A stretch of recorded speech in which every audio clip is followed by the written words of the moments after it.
पे पानी बहवा रही सो ई ना कि आँख खोद के पानी द्वार पे पानी बहवाई। अरे बेचू चाचा का करबो, इन्हों का गलती नहीं खे ना तोहार गलती बा। गलती तो मुखिया के बा जौन 6 महीना से जीत के बैठल बा, अबले ले को कामो ना कइला। सही कहले बेटा, लेकिन आवाज के उठाई। जनते हो केमन का पढ़ल लिखल है ना, सब उठे छापा पूरा गांव। ए बेचू चाचा पूरा गांव ना उठा छाप तोर पतो ये ना सुनले कि बड़ा पढ़ले ये में कइले हिया। अरे चुप रह, हमार पतो हो जाई। पतो अभी तू भइला शादी भइले भइल तब ले पतो की भेज दे कि जाए मुखिया से बतियावे। हां त का छ जिंदगी भर कछबे करब। आ पतो का डिग्री बक्सा में रख द कि देवका ना लगस। अच्छा ठीक है, रुक रुक रुक रुक रुक कहा थी पतो या से।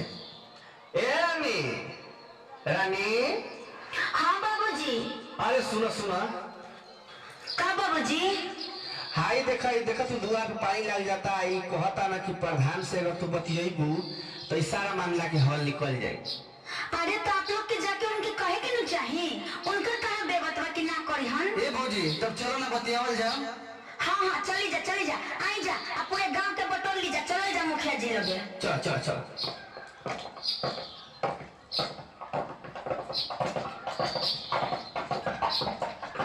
अरे मुखिया जी नमस्कार। हाँ नमस्कार नमस्कार, बोलिए क्या समस्या है? का है मुखिया जी समस्या पूछता नहीं? रवा के 6 महीना जितना हो गई, लेकिन आज ले एको काम ठीक से ना कोई। शौचालय आयल, आवास आयल, आ सड़क का नली के व्यवस्था कइबे ना कइनी। देखी जेकर पानी बहता ओकरे द्वार पर जाता। अरे ये कौन है? हम इसको जानते नहीं, ये कौन है? अरे मुखिया जी ये बेचू चाचा का पतो ना ना 2 महीना पहले सदिया भइल है। अच्छा ये जो कहते हैं पढ़ी लिखी है। हाँ पढ़ा लिखा तो है, लेकिन पढ़ाई से कर लेवे देवे के बा। यहाँ तक काम से लेना देना है ना। तुम नहीं जानती हो चुनाव में क्या क्या हुआ है, इसीलिए तुम ज्यादा बोल रही हो। हाँ वो तो लगते हुई, काहे कि जितना के बाद रवा एको काम नहीं कइले। कुल पैसा खा गईनी, कुल जनता के समाज के पैसा खा के अपन बिल्डिंग पीट ले बनी।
चर्चा को केले बारे चुनाव में तब जाके वोट जले होता।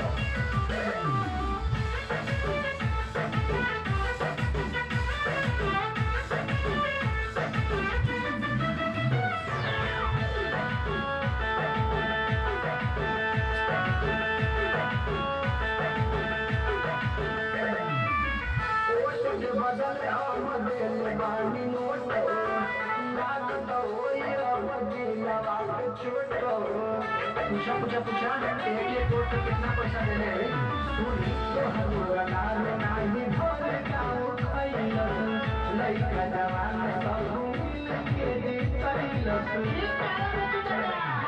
बोला सारा बड़ा तू भगवान है, बोला सारा बड़ा तू भगवान बड़ा मतलब बानी बउआ नौआ में, बड़ा मतलब बानी रुपया नौआ में।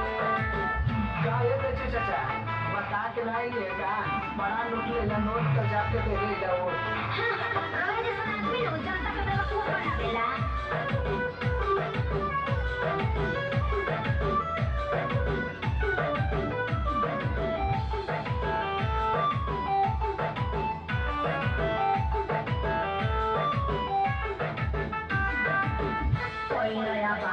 चले के पैसा खुसे गरीब के न देखनी मुखिया ऐसा वादा तो बता पर है